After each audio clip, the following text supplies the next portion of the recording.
ND filters give you extra creative control and allow you to take photos in situations where you might not ordinarily choose to, like in the middle of the day. They also let you create beautiful fine art photos, and sometimes they can look really ethereal. If you've never used an ND filter before or you want a refresher, in this video I'm going to show you 2 ways to use ND filters for landscape photography. And I'll also throw in a super simple bonus tip. I'm just keeping my eye on what's happening back there. We've got a big bit of swell coming in at the minute. I don't want to get washed off these rocks. So method 1 is where you're going to use the shutter speed that you can set normally in your camera. So most cameras will let you go down to a shutter speed of about 30 seconds. Some cameras will let you go longer than that.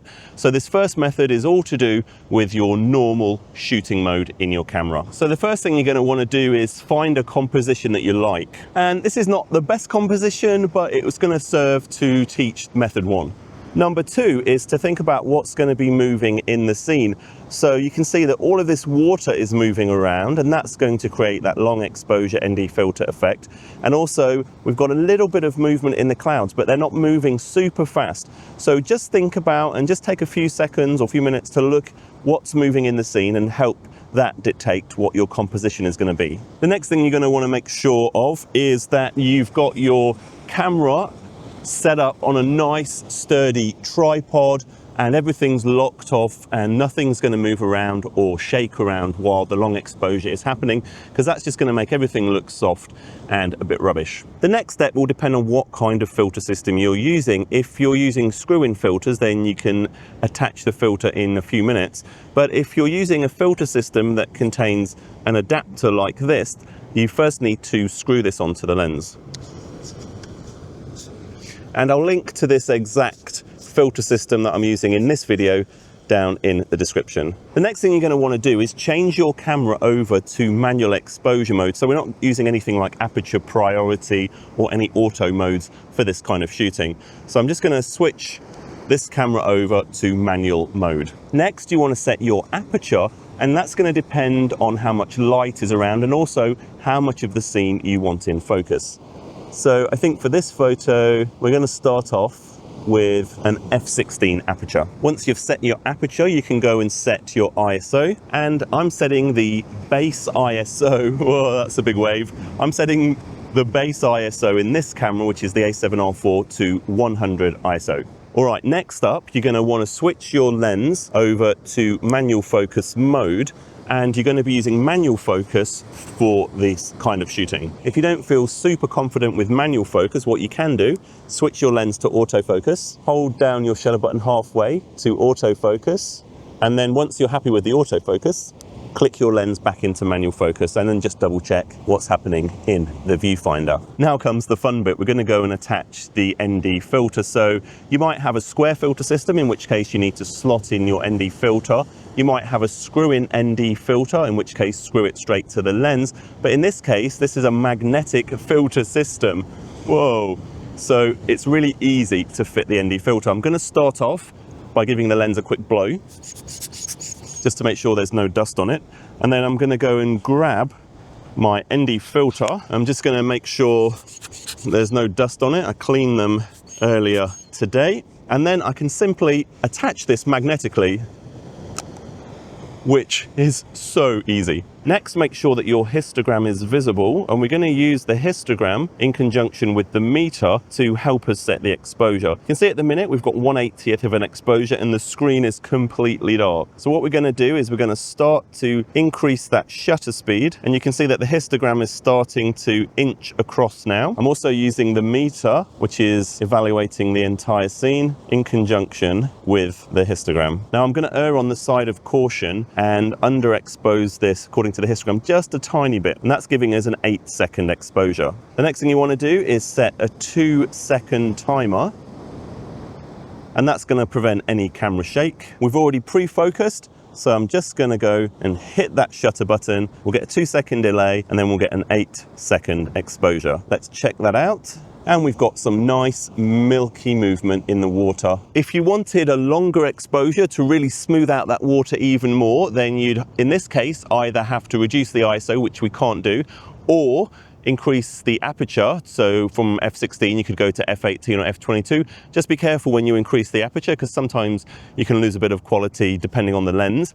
Or we could go and use either a stronger ND filter, or in this case, I could go and stack other ND filters on top of it. So if your camera doesn't allow you to go past 30 seconds of exposure in the normal shooting mode, then you're going to have to use method 2, which I'm going to show you next, which is to use bulb mode. So you'll need to use the bulb mode version if you can't set a long enough exposure, and that's mostly going to occur if you're using higher strength ND filters, or you're shooting in lower light situations, maybe at sunrise or sunset, or even in blue hour before or after sunset. To start off, method 2, set your composition and manual exposure and manual focus as you did before. And then you're going to want to start this method with no ND filter on. So I'm just going to quickly pop this off. Again, magnetic is very handy for that.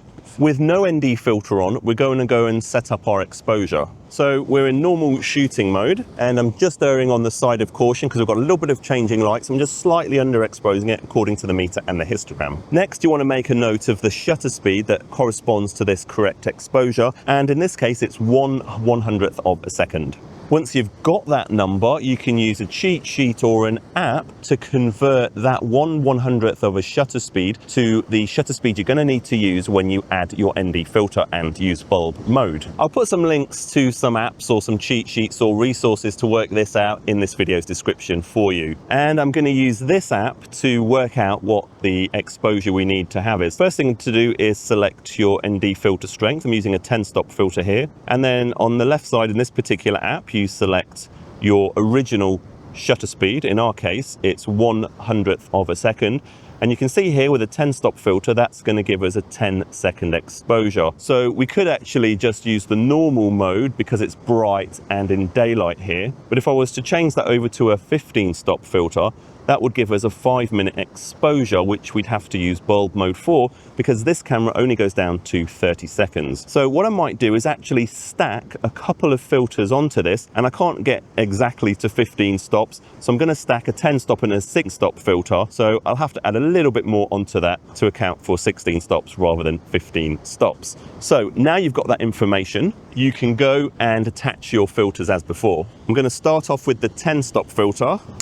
And then I'm going to go and add the 6-stop filter. And the nice thing about these filters that I'm using are, I don't know if you can see that, but they have nice little color-coded rings, and they're magnetically stackable. So that's technically a 16-stop filter. The next thing you're going to need to do is switch your camera over to bulb mode. And on this A7R4, all I need to do is keep scrolling past 30 seconds and it switches over to bulb mode. Now, the next step is going to depend on the camera you're using. Some cameras have a built-in bulb timer, which means you can set usually an arbitrarily long shutter speeds. In the A7R4, I don't have that, and your camera might not have that. In that case, you need to use an external shutter release or an external bulb timer. I'll put a link to this particular one in the description, but all you do is you attach one end of the wire and then you attach this end into the camera.